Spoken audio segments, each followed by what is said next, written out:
Paz de Cristo, meus irmãos.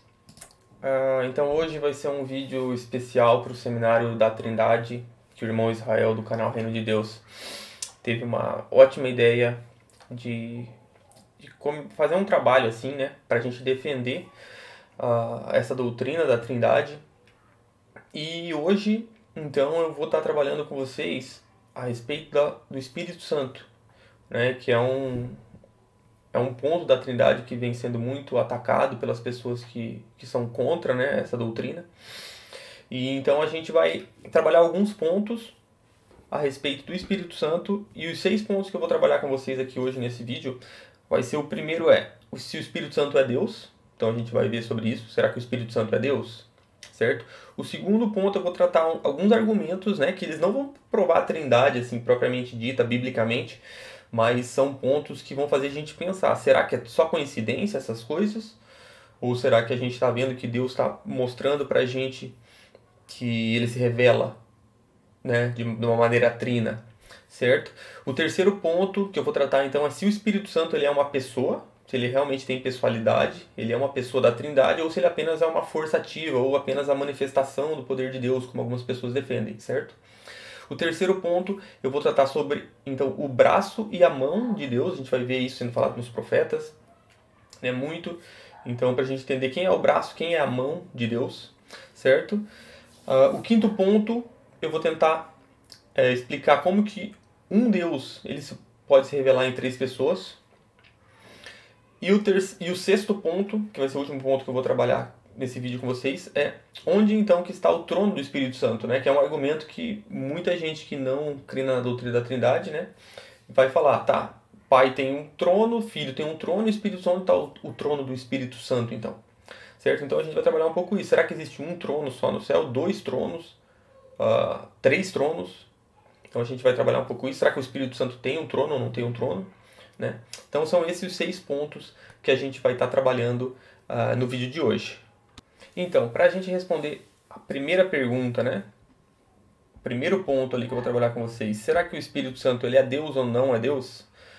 O que eu vou querer trabalhar com vocês é a gente tem que ter uma noção do tempo, para a gente entender bem isso. Acho que vai ser um jeito fácil de a gente responder essa pergunta. Vamos imaginar o tempo. O Cronos, a gente vê que no grego existe a palavra Cronos para o tempo, certo? O que é o Cronos? É da onde vem a palavra cronômetro, ou seja, é o tempo que a gente consegue contar. Então é a nossa existência, né, a existência humana, a nossa mente, ela consegue assimilar o tempo Cronos, ou seja, a gente sempre vai colocar tudo numa cronologia. A gente tem essa tendência que é como a nossa mente consegue assimilar. Então, tudo a gente vai querer colocar dentro de uma cronologia, certo? Então, lá em Gênesis 1:1, quando diz que no princípio criou Deus os céus e a terra, esse princípio é o princípio do tempo, da contagem do tempo, como a gente consegue entender, certo? E como eu falei, a gente está dentro desse tempo. Então, para a gente, tudo, inevitavelmente, a gente quer colocar tudo dentro de uma cronologia, certo? Por exemplo, quando a gente fala em uma coisa eterna, a gente fala sobre a eternidade. Então, eu estou falando sobre a eternidade, o que naturalmente vem à nossa mente? Alguma coisa eterna que é infinita, a gente vai querer colocar ela dentro de uma cronologia. Para nós, uma coisa eterna é algo que ela vai cronologicamente até um lugar onde não tem explicação, certo? A gente coloca uma cronologia até um tempo infinito. Porque a gente, na nossa mente, a gente quer colocar tudo de uma maneira cronológica, certo? Lá em Hebreus 1:5, que vai estar citando o Salmo 2, versículo 7, é dito que Cristo foi gerado, certo? Se vocês lerem lá, vocês vão ver: Cristo foi gerado, quando te gerei. Então, quando a gente imagina algo cronológico, o que vem na nossa mente? Naturalmente, se Cristo ele foi gerado, teve um momento em que ele foi gerado, isso pressupõe para nós que existiu algum momento antes disso em que ele não existia, certo? Por que isso acontece? Porque a gente quer colocar tudo num tempo cronológico. Mas quando a gente pensa na eternidade, que Cristo ele foi gerado na eternidade, e a eternidade ela está fora do tempo. É uma coisa que para a gente, nossa mente humana, é difícil a gente assimilar isso, né? E algumas pessoas usam esse argumento, que Jesus então ele foi gerado em algum momento, que teve algum momento antes disso que ele não existia, né? Mas como eu disse, a eternidade é algo fora do tempo, certo?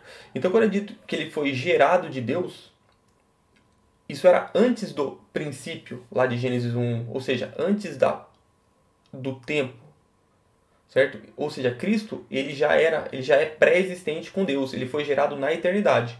A eternidade é algo que está fora do tempo, é algo que a gente não consegue medir. Quando ele foi gerado de Deus, foi que ele sempre esteve com Deus, ele é só da mesma substância que Deus. É isso que quer dizer, e não que existia um momento em que ele não existia, certo? Então, com isso entendido do tempo, se é que ficou claro o que eu estou querendo dizer, a gente pode usar a mesma lógica para o Espírito Santo, certo? Como assim não existiu nenhum tempo que Deus, vamos dizer Deus Pai, vamos colocar nesse termo, ele estava em algum momento na eternidade e ele pensou assim, vou gerar Cristo. Cristo não existia, vou gerar ele agora. Não, isso nunca existiu, certo? Porque Cristo sempre esteve com ele, ele é pré-existente e eterno junto com Deus, certo? E a mesma coisa para o Espírito Santo. Não existiu um momento na história que ele não tinha um espírito, até porque Deus é espírito, certo? Então não existiu um momento que ele estava lá e pensou, acho que eu vou criar o Espírito Santo, vou gerar o Espírito Santo. Não, isso também não existiu, porque ele sempre esteve com Deus, ele é eterno e pré-existente junto com Deus. Né? Yahweh, que é as 4 letrinhas YHWH, que provavelmente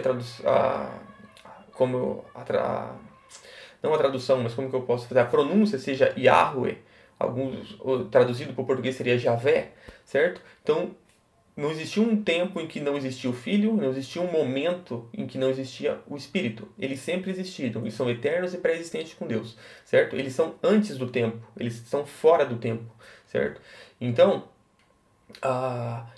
assim como o Filho sempre existiu, o Espírito sempre existiu. E tudo que sempre existiu e não foi criado é Deus, certo? Então, os céus foram criados, a terra foi criada, os humanos foram criados, os animais, os anjos, tudo foi criado. Só existe uma coisa que não foi criada, que ele já existia em si mesmo, ele subsistia em si mesmo, antes do princípio, antes do Cronos, na eternidade, antes de qualquer coisa, antes até da eternidade. A gente vai ver isso, que era Yahweh subsistindo em si mesmo. E quem que estava ali? O Pai, o Filho e o Espírito. Eles sempre existiram. Então, se eles sempre existiram, ele é Deus. Então, o Pai é Deus, o Filho é Deus e o Espírito é Deus. Só essas coisas que são eternas e pré-existentes antes de todas as outras. Certo? Mas, para ficar claro, então, o Pai é Yahweh, o Filho é Yahweh e o Espírito é Yahweh. Mas o Pai não é o Filho não é o Pai e o Espírito não é nem o Filho e nem o Pai. Então, eles são um Deus em 3 pessoas distintas, certo?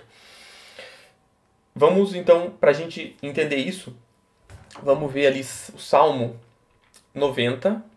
Deixa eu achar aqui. Vamos colocar aqui o Salmo. Deixei tudo aqui, mas ficou... Salmo 90. No versículo 2 diz assim, Antes que os montes nascessem, e tu formasses a terra e o mundo de eternidade a eternidade. Tu és Deus. Então a gente vê aqui, de eternidade a eternidade. Como eu falei, na nossa mente, né, o que a gente pensa quando a gente vê isso? Na nossa mente a gente pensa em algo cronológico, de um ponto até outro ponto. Eternidade a eternidade. Mas essa eternidade, ela está fora. Ela está fora do tempo. Ou seja, isso é fora da eternidade. Isso é subsistente, pré-existente em Deus. Tu és Deus. Então, isso que eu quero dizer. A eternidade é a eternidade. Se a gente for para Provérbios 8, 23 a 27, a gente vai ver um pouco disso também. Vai dizer assim, Fui estabelecida desde a eternidade. Desde o princípio. Então, desde o princípio já estava estabelecido. Aqui está falando sobre a sabedoria, certo? Antes do começo da terra. Nasci antes dos abismos, quando ainda não havia fontes de água. Antes que os montes fossem firmados, antes de haver colinas, eu nasci. Deus ainda não tinha feito a terra, nem os seus campos, nem sequer o princípio do pó do mundo. Eu estava lá, quando ele preparava os céus, quando traçava o horizonte sobre a face do abismo. Então, antes da criação, antes do princípio do tempo, tudo. A sabedoria, que é a palavra de Deus, ou seja, o verbo, que é Cristo, ele já estava lá, ou seja, ele é pré-existente, certo? Se a gente for em Isaías 9, vou colocar aqui para vocês, Isaías 9, versículo 6, que é um versículo muito famoso. A gente sabe que está falando sobre Cristo, correto? Diz assim, ó: porque um menino nos nasceu, um filho nos deu, o governo está sobre seus ombros, e o seu nome será Maravilhoso Conselheiro, Deus Forte, Pai da Eternidade. Então, se o Filho, Cristo, ele é o Pai da eternidade, ou seja, até a eternidade foi criada. Antes da eternidade, antes do tempo Cronos e antes até da eternidade, Deus, Yahweh, ele subsistia em si mesmo. E nele estava o Pai, o Filho e o Espírito. Como que a gente sabe isso? Porque a gente sabe que aqui está falando do Filho, o menino que nos nasceu, certo? E ele é o Pai da eternidade. Então, sim, ele também é eterno, né? E para a gente entender, então, essa questão do tempo, né, antes da eternidade, vamos colocar aqui 1 Timóteo 6, versículo 16.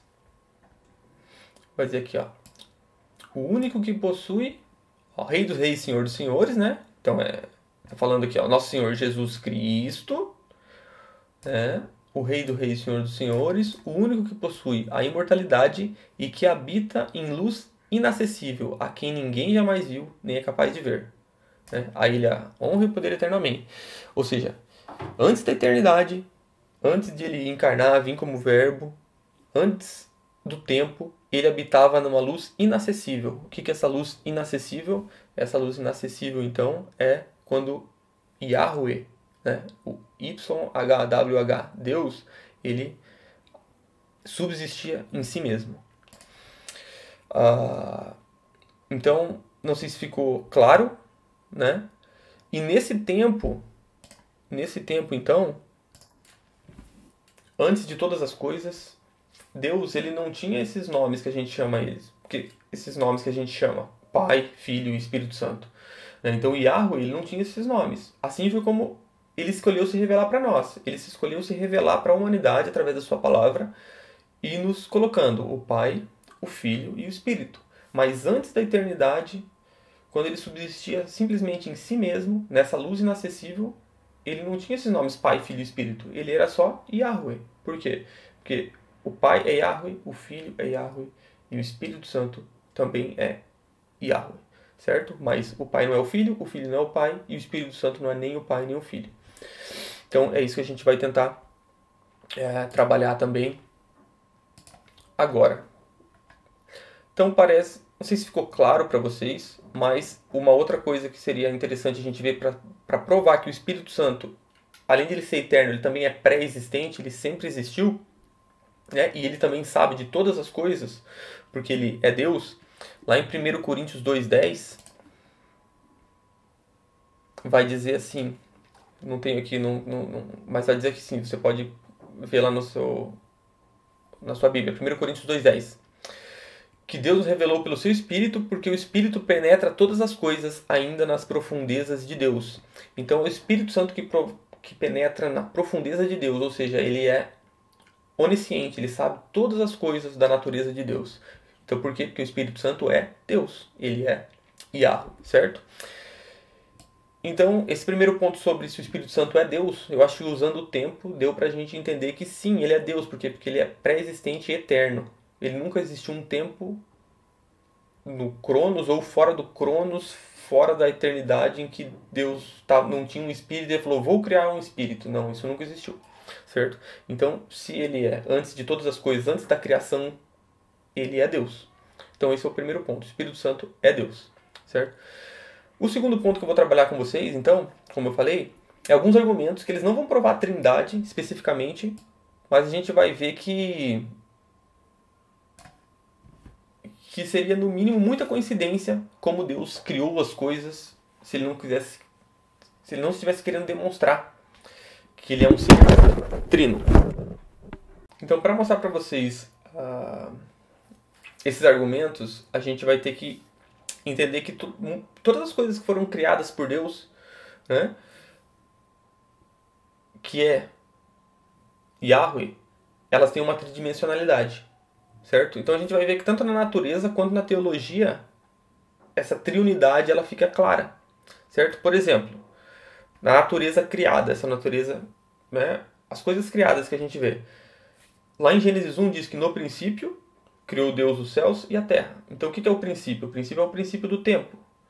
Criou os céus, o espaço, e a terra a matéria. Então é tempo, espaço e matéria, certo? A gente vê que na própria ciência e na física, eles trabalham com o tempo, espaço e a matéria. É isso que é o universo. O universo é composto do tempo, de espaço e de matéria, certo? Então, ou seja, são três em um. Então, na própria criação, Deus está mostrando três em um, certo? Por exemplo, a água. A água é algo fundamental para a vida. Sem água, a humanidade morreria, né? Então, e a água, ela tem estado líquido, sólido e gasoso, ou seja, três em um.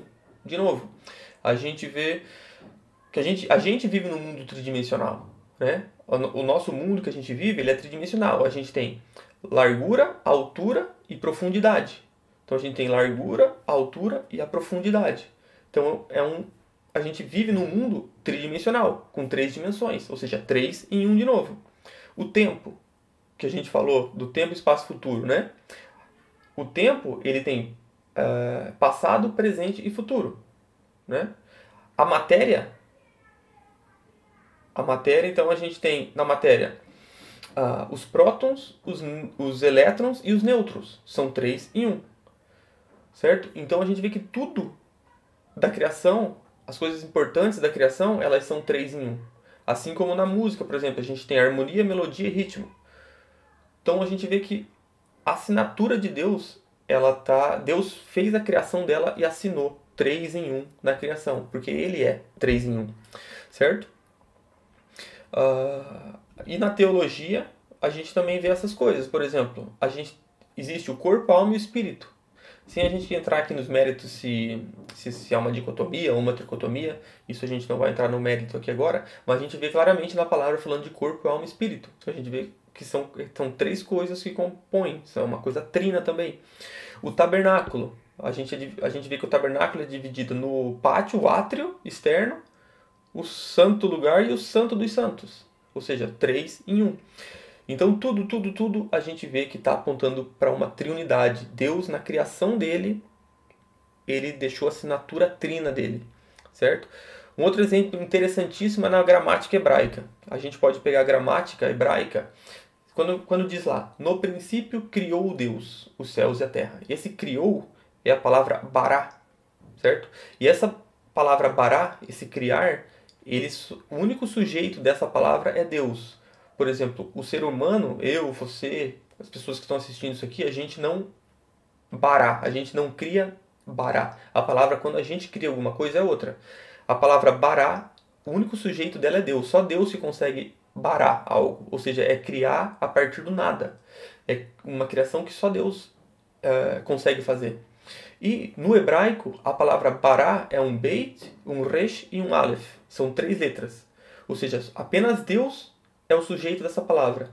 E um beit, um resh e um aleph, o beit é ben é filho. O resh forma ruach, que é o espírito.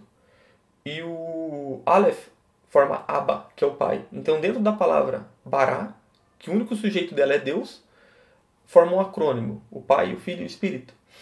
Certo? Então, assim, são muitas coincidências, toda a criação, três em um, a teologia, três em um. A gente vê muita coincidência para a gente falar, não tem nada a ver isso. A gente vê que Deus está deixando a assinatura dele, três em um. Ele está mostrando ser um ser trino. Certo? Então, a gente já viu que sim, ele é Deus. O segundo ponto que a gente viu, existe muita coincidência na criação, na palavra de Deus, até na gramática que a gente viu aqui, para a gente falar que Deus não está se revelando em três, ele não está deixando a assinatura trina dele na natureza. Para ajudar no argumento de que sim, ele é trino. E agora, o terceiro ponto que eu vou conversar é se o Espírito Santo é apenas uma força, né, ou uma manifestação do poder de Deus, ou se ele é uma pessoa, se ele é um ser pessoal. Então, vamos tentar responder isso de uma maneira que vai ficar clara para todo mundo. Então a gente é formado então por corpo, alma e espírito. Mais uma vez, não vou entrar na questão de que se é uma dicotomia ou tricotomia.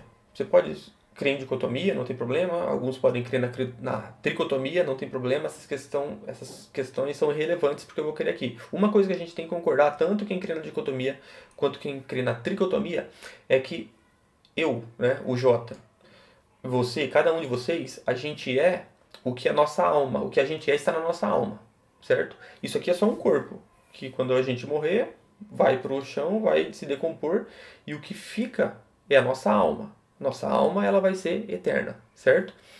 Então, ou seja, para a gente ter uma pessoa, a gente precisa ter uma alma. E o que vai, como que vai definir uma alma ou uma pessoa? Ela tem que ter sentimento, vontade e inteligência, certo? Sentimento, vontade e inteligência. E aqui, mais uma vez, 3 coisas, 3 em 1, certo? Então vamos lá. Então a gente tem que ter sentimento, vontade e inteligência. Será que Deus, ele tem alma? Será que Deus tem uma alma? Será que ele tem sentimento, vontade e inteligência? Sim. Então vamos colocar aqui. Deixa eu voltar aqui, vamos para Amós. Ó, em Amós 6, 8. Opa. 6, 8. Não, deixa eu ver aqui. 6, 8. Vai dizer aqui, ó. O Senhor Deus jurou por si mesmo. Tá? Então presta atenção aqui. O Senhor Deus jurou por si mesmo. Só que se você pegar um léxico grego, né, uma Bíblia aí que vai colocar as palavras... Grego não, a palavra hebraica, né? Porque no Antigo Testamento é hebraico. Você vai ver que aqui, ó, o Senhor Deus jurou por si mesmo. Aqui, quando é a palavra si mesmo, é a palavra hebraica nefesh, que é alma. Ou seja, a tradução está por si mesmo, mas na verdade diz que o Senhor jurou pela sua alma. Então ele jurou pela sua alma. Ou seja, Deus, ele tem uma alma, ele tem vontade, tem sentimento, tem inteligência. Certo? O filho tem alma? Sim. Vamos lá para Mateus 26. Deixa eu ver aqui, Mateus 26, 38. Vai dizer aqui, ó. Mateus 26, 38. Aqui é Cristo falando, ele disse, né? A minha alma está profundamente triste até a morte. Fiquem aqui e vigiem comigo. Então a gente vê o quê? Que Cristo, ele também tinha uma alma. O Filho, ele também tem uma alma. Ele demonstrou isso enquanto ele esteve encarnado, vivendo, né? Ele tinha vontade, ele tinha inteligência, ele tinha sentimento. Então, para a gente afirmar que o Espírito Santo ele não é apenas uma força ou um sopro, né? Ele precisa ter uma pessoalidade, ele precisa ter o quê? Vontade, inteligência e sentimento. Se ele não tiver vontade, inteligência e sentimento, então a gente vai ter que dizer que realmente ele não é uma pessoa. Mas será que ele tem essas características? Será que o Espírito Santo ele tem uma vontade, uma inteligência e um sentimento? Então vamos lá para Atos 13, 2. Aqui, ó, Atos 13, versículo 2, vai dizer assim, ó. Enquanto ele estava adorando o Senhor e jejuando, o Espírito Santo disse: Separem-me agora Barnabé e Saulo para a obra que eu os tenho chamado. Certo? Então, o que a gente vê? O Espírito Santo, ele disse. Se ele disse, quer dizer que ele tem inteligência. Certo? E ele disse o quê? Separa para a obra que eu os tenho chamado. A obra a que os tenho chamado. Eu, quem que chamou ele? O Espírito. Ou seja, ele tem um eu, ele é uma pessoa. E ele tem vontade. Porque quem chamou aqui não está falando que Deus chamou através do Espírito, ou que o Filho chamou através do Espírito, mas o Espírito Santo disse, eu os tenho chamado. Ou seja, o Espírito Santo o chamou por vontade própria. Então o Espírito Santo ele tem vontade. Correto? Lá em 1 Coríntios 12, 11, como eu já...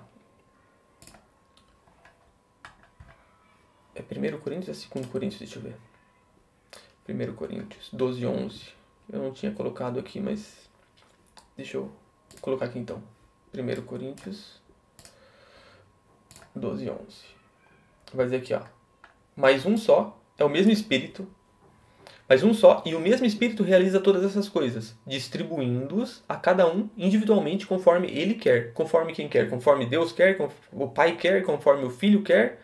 Não, conforme ele. Ele quem? Conforme o Espírito quer. Ou seja, ele tem vontade. Ele tem vontade, ele tem sentimento, que a gente vai ver agora. Efésios 4:30. Efésios 4:30 vai dizer aqui, ó, e não entristeçam o Espírito Santo de Deus. Ou seja, o Espírito Santo se entristece. Então ele tem sentimento. A gente vê que em 1 Coríntios ele distribui a cada um conforme ele quer, ou seja, ele tem vontade, ele tem sentimento, e ele tem inteligência, porque ele disse algo, ele chama pessoas. Então a gente vê que ele tem inteligência, ele tem vontade e ele tem sentimento, o Espírito Santo, certo? Então isso denota o quê? Que ele é uma pessoa, ele tem pessoalidade nele. E para a gente mostrar isso como ele é uma pessoa separada do Pai e do Filho, vamos em João 14, 16, 17. João 14, 16, 17 vai dizer aqui,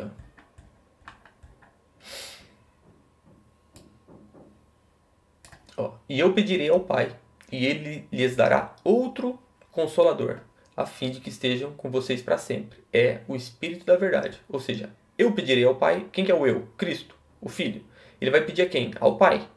E ele lhes dará outro Consolador. Ou seja, um outro, que é o Espírito da verdade.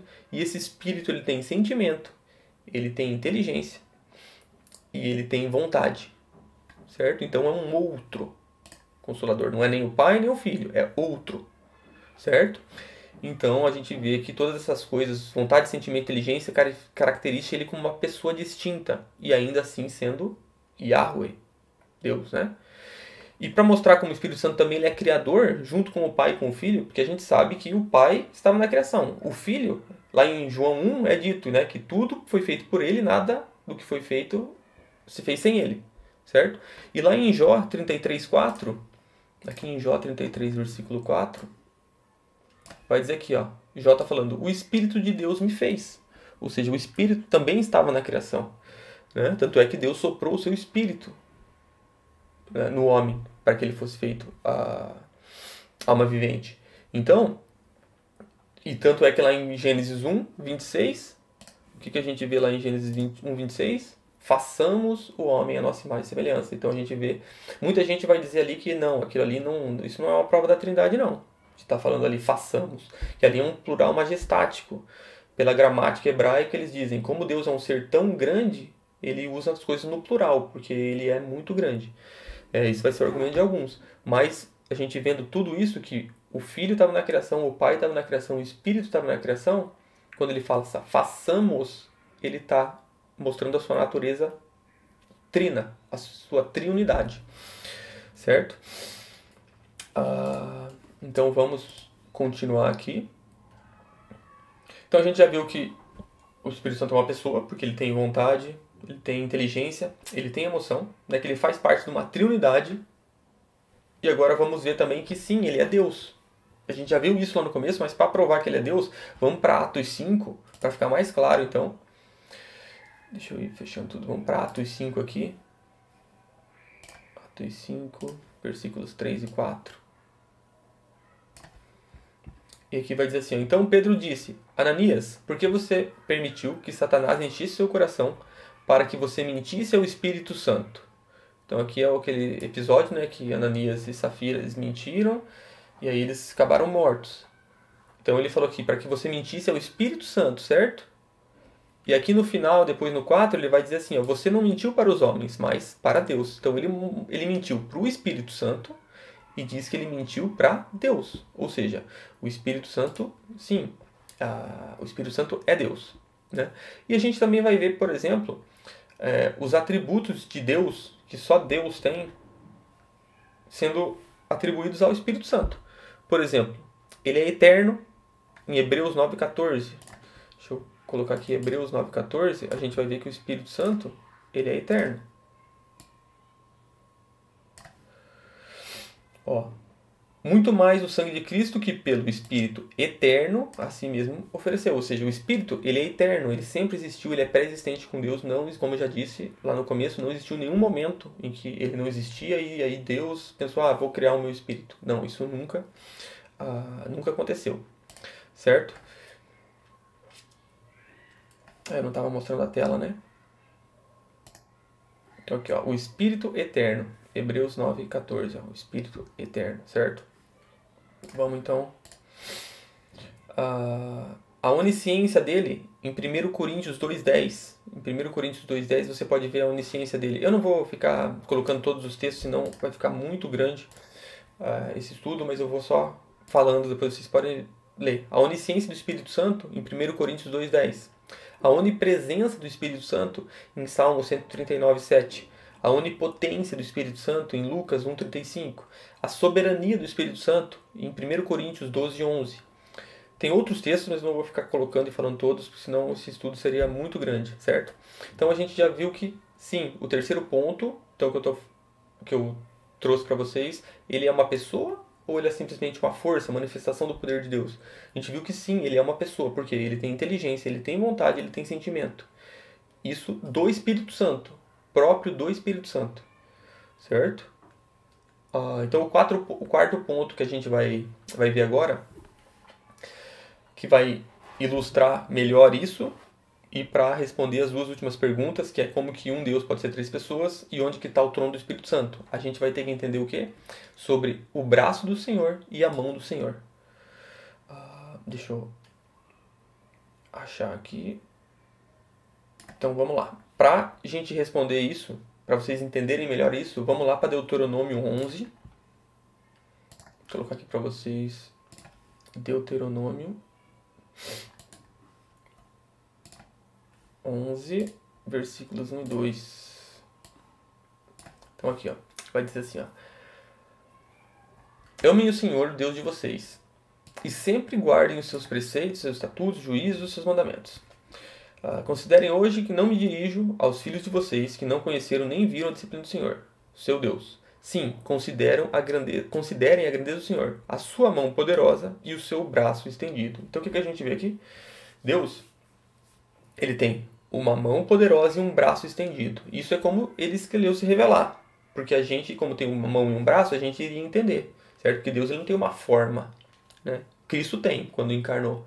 Agora Deus, Yahweh, ele é espírito. Então ele está colocando aqui uma maneira que a gente fosse entender. Uma mão e um braço. Ou seja, ele tem uma mão e ele tem um braço, certo? Então a gente tem que ver figuradamente que ele tem essa mão e esse braço. Quem que seria esse braço e quem que seria essa mão? Então a primeira coisa a gente vai ver o braço. Quem que é esse braço do Senhor? Lá em Salmo 77, versículos 15, vai dizer aqui, ó. Com o teu braço remiste o teu povo. Então quem que é o braço? O braço é aquele que vai remir o povo. E quem que remiu o povo de Deus? Cristo, certo? O Filho. Ou seja, a gente está vendo, está apontando que o braço, então, ele aponta para o Filho, certo? Em Isaías 40, de 10 a 11... Cadê aqui? Isaías. Opa. Onde ficou aqui o meu? Aí. Isaías 40, 10 a 11 vai dizer aqui, ó. Eis que o Senhor Deus virá com poder, e o seu braço dominará. Eis que o galardão está com ele, e diante dele vem a sua recompensa. Como pastor, ele apacentará o seu rebanho. Ou seja, ele virá com quem? Com o seu braço. Com poder, e o seu braço dominará. Quem que vai ser o rei que vai dominar sobre as nações? Cristo. O galardão está com quem? Com Cristo. Ele é o pastor que apacenta o rebanho. Quem é Cristo? A gente vê o braço é Cristo, certo? Vamos para Isaías 53. Fica mais claro ainda. Diz assim, ó. Quem criou nossa pregação e a quem foi revelado o braço do Senhor? Aí aqui no 3 vai falar, ele era desprezado, rejeitado entre os homens, né? Ele certamente ele tomou sobre si as nossas enfermidades, as nossas dores ele levou sobre si. Ele é o ferido de Deus. Ele foi trespassado por causa das nossas transgressões. Quem que é esse? O braço do Senhor, ou seja, Cristo. Então acho que ficou bem claro, né? A gente conseguiu ver que Cristo, o braço do Senhor, ele está apontando para Cristo, aquele que vai remir o povo, aquele por quem Deus vai reinar e dominar, aquele que tem o galardão, que é o pastor, que foi desprezado, tomou sobre si nossas enfermidades, tudo isso. Isso tudo fica claro lá em João 12, 37 a 38, quando João vai usar esse texto para mostrar que muitos não creram em Cristo. Ele vai usar exatamente citando o texto de Isaías 53, certo? E a gente vai ver que então Cristo também, em Isaías 51, aqui, ó. Isaías 51. Ó, desperta, ó braço do Senhor. Né? Desperta nos dias passados. Não é tu aquele que cortou Raabe em pedaços e feriu o monstro marinho? Não és tu aquele que secou o mar, as águas do grande abismo, e abriste um caminho no fundo do mar para que passassem os remidos? Ou seja, lá quando Moisés tirou o Israel do Egito, que ele abriu o mar vermelho para o povo de Israel passar, quem que abriu o mar? Quem? O braço do Senhor. Então era o filho que estava lá, certo? Então tudo isso a gente está vendo no braço apontando para o filho. Agora, se o filho é o braço, quem que é a mão? Né? Quem que é a mão, então? A mão, e na mão a gente vai ver que o que, que tem na mão? A mão, ela tem o quê? A mão tem dedos. Ou seja, o braço é Cristo. E a mão onde tem os dedos, aponta para quem? Então vamos ali. Vamos ali ver para ficar bem claro quem que é a mão com os dedos. Certo? Vamos lá para Ezequiel 8. De 1 a 3, vai dizer aqui, ó. No sexto ano, no sexto mês, aos 5 dias do mês, quando eu estava sentado em minha casa e os anciãos de Judá estavam sentados diante de mim, aconteceu ali que o quê? A mão do Senhor caiu sobre mim. Então foi a mão agora, não foi o braço, foi a mão que caiu sobre ele. Olhei e eis a figura como de um homem, de que parecia ser a sua cintura, e daí para baixo era fogo, da cintura para cima, como resplendor de metal brilhante. Ele estendeu algo em forma de mão, né, a mão do Senhor, e me pegou pelos cachos do meu cabelo. O Espírito me levantou entre a terra e o céu e me levou a Jerusalém em visões. Ou seja, a mão do Senhor caiu sobre ele, né? Uma forma de mão o pegou, e quem que essa mão que levantou ele era quem? O Espírito. O Espírito me levantou. Ou seja, essa mão do Senhor, ela vai apontar para quem? Para o Espírito. Quando a gente vai lá para o Êxodo 31:8, a gente vai ver aqui, ó. Opa, 31:8 mesmo? 18, desculpa. 31:18. Vai dizer aqui, ó. Quando o Senhor acabou de falar com Moisés no Monte Sinai, deu a ele as tábuas do testemunho, tábuas de pedra, escritas pelo quê? Pelo dedo de Deus. Ou seja, lá nas tábuas foram escritas pelo dedo de Deus. Ou seja, foi o Espírito Santo, né, da mão, onde tem os dedos, que escreveu as tábuas de pedra. Lá em Lucas 11:20, vamos lá para Lucas 11:20, ele vai estar narrando uma situação aqui, e ele diz assim, ó: se porém eu expulso os demônios pelo dedo de Deus, certamente é chegado o reino de Deus sobre vós. Aqui Cristo está falando que ele expulsa os demônios pelo dedo de Deus, certo? Quando a gente vai para Mateus ele vai nos dar mais revelação sobre esse texto. Ele vai usar esse mesmo episódio acontecendo, só que quando Mateus ele escreve, aqui Lucas fala que ele expulsou o demônio pelo dedo de Deus. Lá em Mateus 12:28, Mateus fala aqui, ó: se porém eu expulso os demônios pelo Espírito de Deus, certamente é chegado o reino de Deus sobre vós. Ou seja, o dedo de Deus é o Espírito de Deus. Então a mão e o dedo está apontando o quê? Para o Espírito. Ou seja, Deus, né, Yahweh, ele tem um braço e uma mão. E eles são quem? O Filho e o Espírito. E eles são Yahweh, eles são Deus. O braço e a mão é parte de Deus, né? Quando Deus ele foi jurar por algo, a gente vai ver lá em Hebreus 6:13. Vamos colocar lá Hebreus. Deixa eu colocar aqui para vocês verem Hebreus 6:13. Quando Deus ele teve que jurar por algo, diz assim, ó: pois quando Deus fez a promessa para Abraão, visto que não tinha ninguém superior por quem jurar, ele jurou por si mesmo. Lembra que a gente viu lá em Amós 6:8 que ele jurou por si mesmo? E lá o si mesmo é nefesh, jurou pela alma dele. Ou seja, a alma dele, uma alma ela tem sentimento, vontade e inteligência, certo? Ele jurou pela pessoa dele. E olha que interessante. Aqui ele não tinha ninguém superior por quem jurar. Porque como que Deus ele iria jurar por algo menor que ele? Não tem. E algo maior que ele também não tem. Então ele tem que jurar por ele mesmo. Correto? Só que lá em Isaías 62:8, diz o seguinte: que o Senhor jurou pela sua mão direita e pelo seu braço poderoso. Ou seja, se ele jurou pela mão e pelo braço, em Hebreus 6:13 diz que não tinha ninguém maior para ele jurar, ele teve que jurar por si mesmo.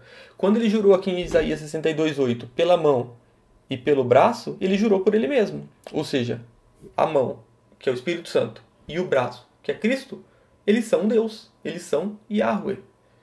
Certo? Então, tomara que tenha ficado claro para vocês essa parte, né, que sim, o Espírito Santo e o Filho, Cristo, eles são Yahweh. Não tem como a gente negar isso. Eles são Deus.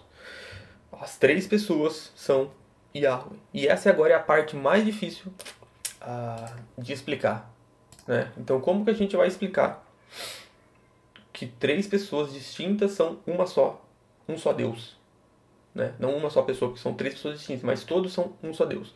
E para explicar isso, eu acho que a maneira mais fácil, eu vou falar aqui mais uma vez, explicar Deus é uma coisa muito difícil. Se a gente conseguisse explicar ele não seria Deus, certo? Se a gente entendesse tudo dele e explicasse ele perfeitamente, ele não seria Deus, certo? Ele só é Deus, ele é inexplicável, ele é fora do tempo, fora da nossa compreensão.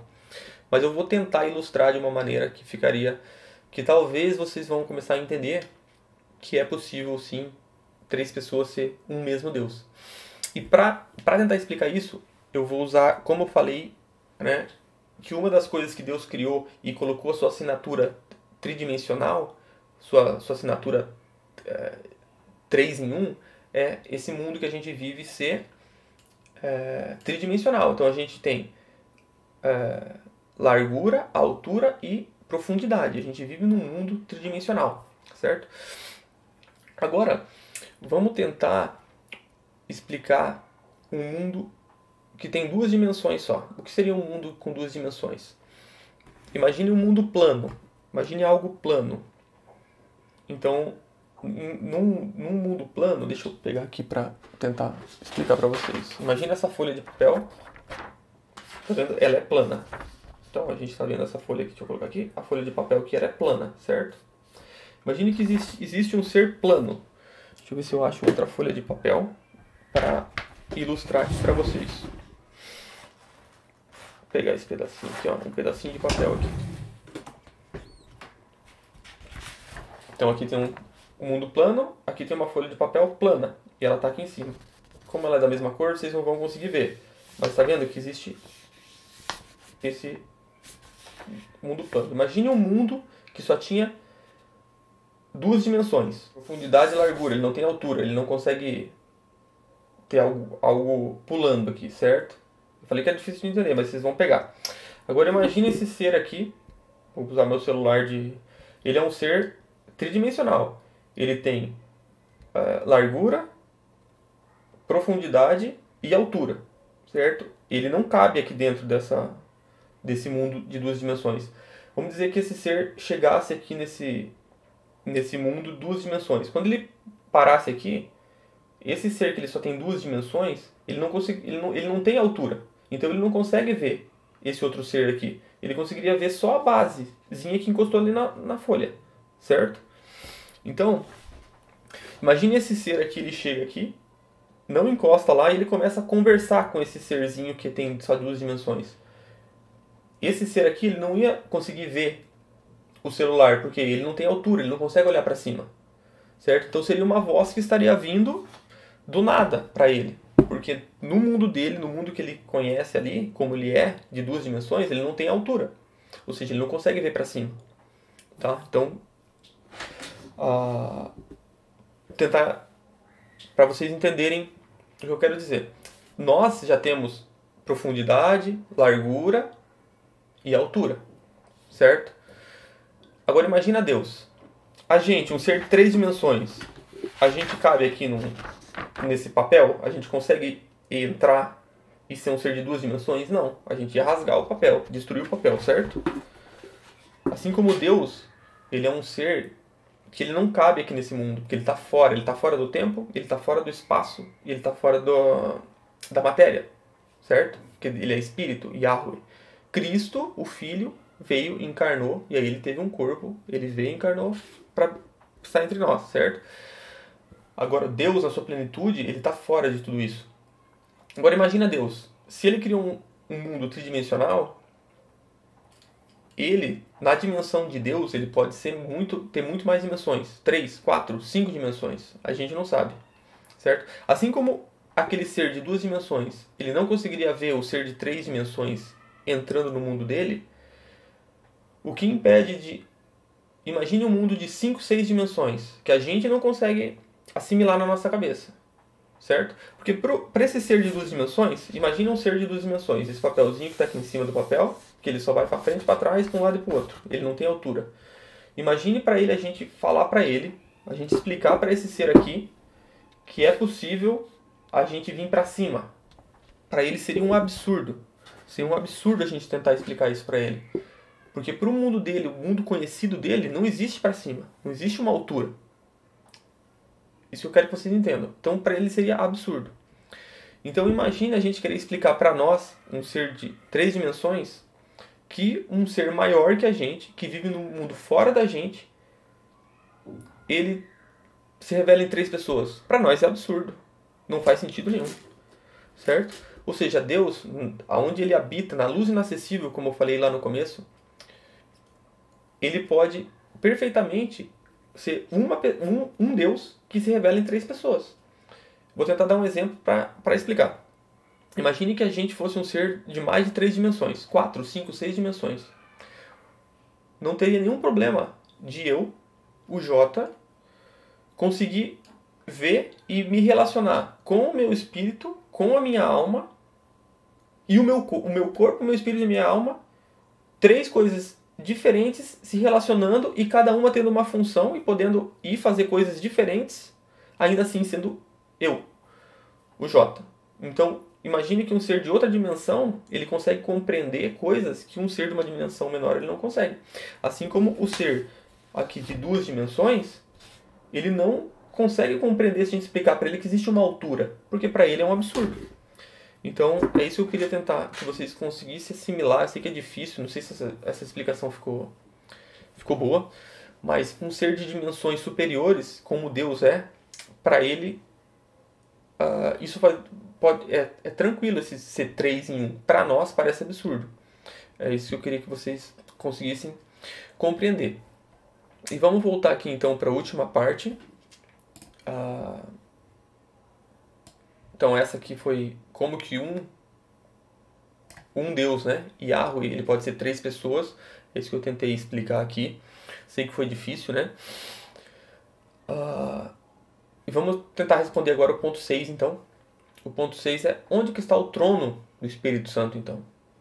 Porque muita gente vai usar esse argumento, né? De que o Pai tem um trono, o Filho tem um trono, e o Espírito Santo não tem trono, então ele não pode ser Deus, ele não pode ser uma pessoa da Trindade, certo?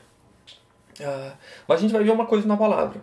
Na palavra de Deus, você pode procurar, a gente não vai ver que não existe 2 tronos no céu. Não tem um trono para o Pai e um trono para o Filho. Não, a gente vai ver isso. Existe apenas um trono, né? E o trono de Deus, de Yahweh, é onde se assentarão o Pai, o Filho e o Espírito Santo. É isso que a gente vai ver aqui. Né? São muitas referências falando só de um trono. Ou fala no trono, no singular. Vamos ver algumas dessas passagens. Não vou colocar todas porque demoraria muito, mas a gente vai ver. A gente vai ver algumas que falam no trono, o trono. Nunca a gente vai ver falando os tronos, ou 2 tronos, ou 3 tronos. Sempre é o trono, no trono, sempre no singular. Vamos começar aqui por 2 Samuel 7. Deixa eu colocar aqui para vocês. Então, 2 Samuel 7.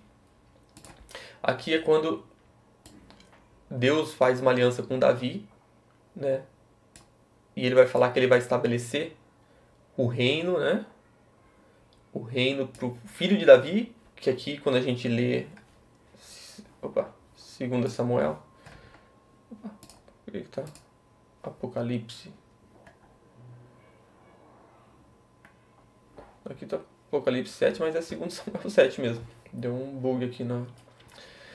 Aqui, ó. Ele edificará um templo ao seu nome, e eu estabelecerei para sempre o trono do seu reino. Aqui é quando Deus está fazendo a promessa para Davi, né? Que o filho dele estabeleceria o reino. O filho dele é Cristo, então. Ele estabelecerá o trono, não fala os tronos. Correto? E a gente vê milhares de referências como essa nos profetas, a mesma coisa nos salmos.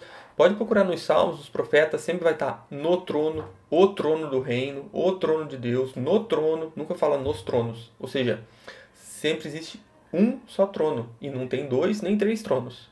Certo? Vamos lá para Apocalipse 3 agora. Apocalipse 3, 21.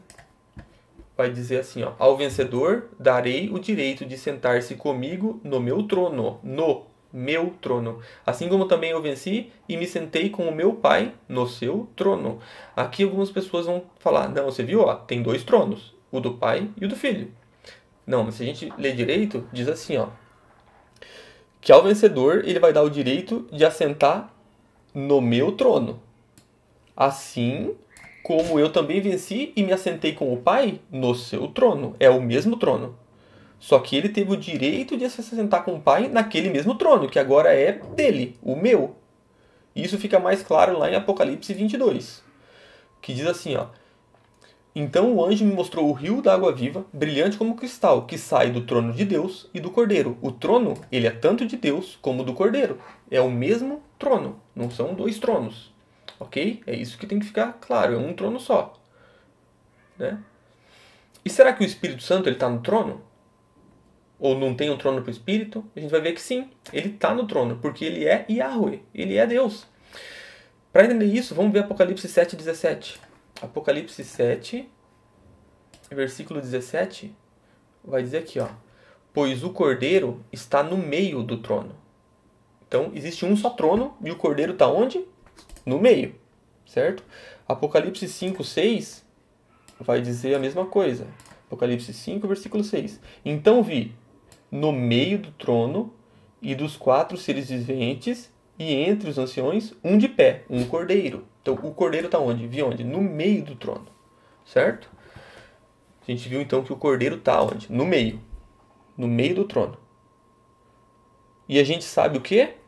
Que o filho está à direita do pai no trono, certo? A gente vê isso lá em 1 Pedro 3:22 e aonde? No Salmo 110.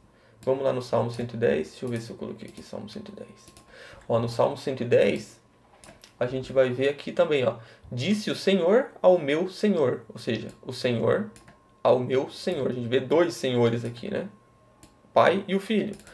Disse o Senhor ao meu Senhor: senta-te à minha direita. Senta-te aonde? Senta no trono, à minha direita, até que eu ponha os inimigos por estrado dos seus pés. Se a gente viu que o cordeiro está no meio, o pai ele está num canto, certo? No canto à esquerda do filho, porque o filho está à direita do pai, correto? E aqui no Salmo 110 a gente vê uma coisa interessante. Então ele está falando assim: disse Deus Pai ao Deus Filho, ao meu Senhor, certo? Então está falando para quem? Para quem que está sendo dito isso? Para o filho. E aí ele vai continuar, você pode continuar lendo. Aí disse aqui, ó, no 4: o Senhor jurou e não voltará atrás. Você é sacerdote para sempre, segundo a ordem de Melquisedeque. Quem que é esse? Cristo, certo? Você, Cristo, é sacerdote. E o Senhor, à sua direita, no dia em que se irá, esmagará os reis. Ou seja, o Senhor à sua direita. Se ele está falando para o filho, quem que é o Senhor à direita do filho? Porque o filho está à direita, o filho está à direita do pai, ou seja, o pai está à esquerda do filho. Quem que é o Senhor à sua direita? Tem alguém à direita do filho. E não é o pai, porque o filho está à direita do pai. Então, o Senhor à sua direita é o Espírito Santo. Então, aqui a gente tem o pai. O pai disse ao filho. E aqui, o Espírito que está à direita do filho, no dia em que se irá, esmagará os reis. Então, quer dizer, o Espírito vai se irá e esmagará os reis. Por quê? Porque o filho ele também exerce juízo. Certo? Lá em Deuteronômio 2,15, deixa eu ir lá, em Deuteronômio 2,15, a gente vê isso. Deuteronômio 2,15, vai dizer aqui, ó: a mão, quem que é a mão do Senhor? Não é o Espírito? Então, ó, a mão do Senhor estava contra eles, para os destruir do meio do arraial, até que todos desaparecessem. Ou seja, o Espírito estava contra eles, para os destruir. O Espírito Santo ele também exerce juízo.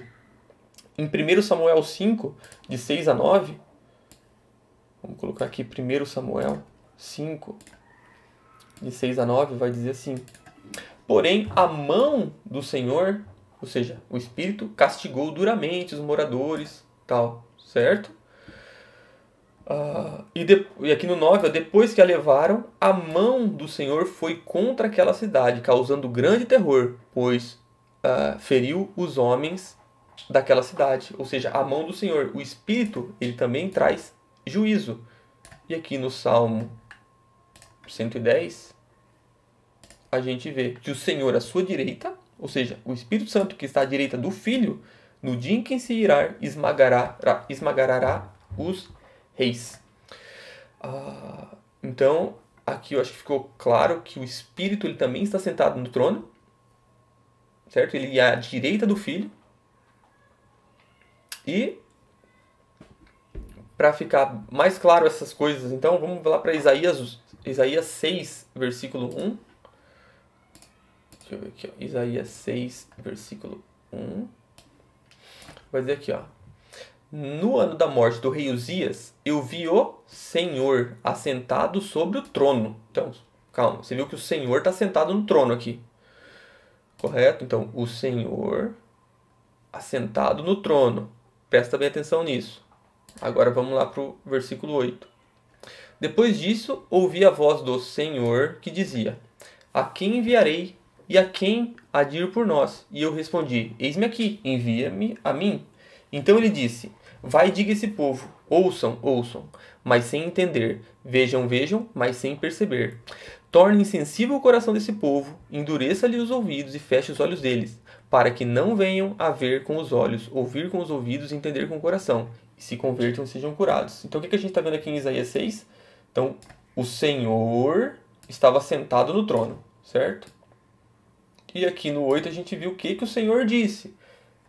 Ouçam, mas não entendam. Vejam, mas não percebam. Torne sensível o coração do povo, tal, para que eles não se convertam e sejam curados. Correto? Então, isso a gente está vendo. Então, se a gente for agora para Atos 28, a gente vai ver que Paulo ele nos fala quem que é esse Senhor que estava sentado no trono. Atos 28. A gente tinha colocado aqui.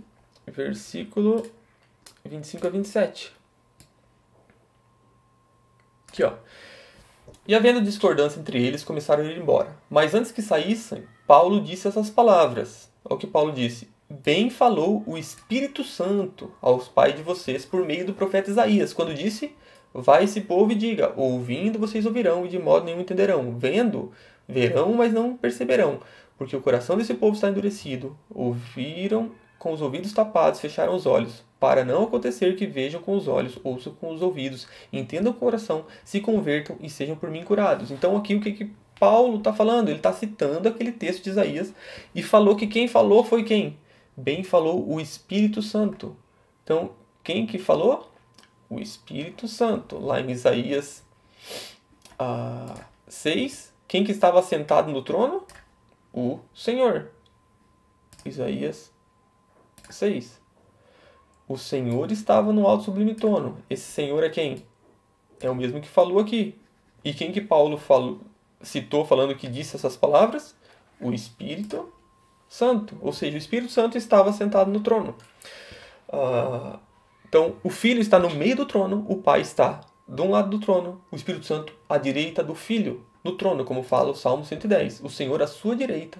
E a gente vê que o Espírito Santo ele também traz juízo e ira. Então, eu acho que ficou claro. Isso é o que eu tinha preparado para vocês.